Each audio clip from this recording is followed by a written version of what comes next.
எல்லாருக்கும் வணக்கம். நம்ம இன்னைக்கு பார்க்க போகிற தலைப்பு என்னன்னா கடமை செய், கடமை எதிர்பாராது அப்படின்னு சொல்கிறாங்க. ஆனால் நம்ம கடமையை எதிர்பார்க்கணும்.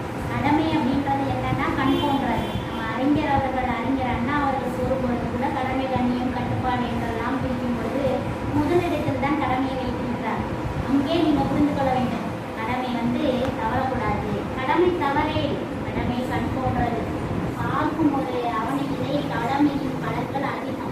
ஒவ்வொருவருக்கும் ஒரு தனிப்பட்ட கடமை இருக்கிறது. தந்தையாக பிறந்தவனுக்கு, தாயாய் இருந்தவனுக்கு, மகனாய், கணவனாய், மனைவியாய் ஆன பொழுது அவனில் அவர்களுக்கு பற்பல கடமைகள் இருக்கின்றன.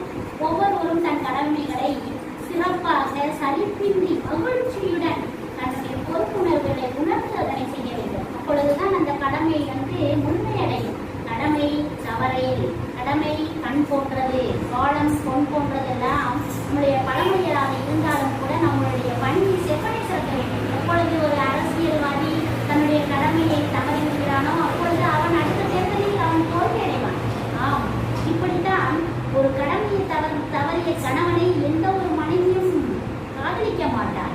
அதே போல தன் கடமை தவறிய மனைவியையும் எந்த ஒரு கணவனும் மதிக்க மாட்டான். இந்த கடமை தவறிய ஒவ்வொரு குடிமகனும் தன்னுடைய வாழ்க்கையை செவனை சிறப்பாக செய்திருக்க வேண்டும் என கூறி, கடமை தவறை, கடமை கண் போன்றது, செய்வன திருந்தச் செய், செய்யும் தொழிலே தெய்வம் என்றெல்லாம் நான் கூறி நல்வாய்ப்பிற்கு நன்றி நவர்களை இடைவெளிகிறேன். நன்றி, வணக்கம்.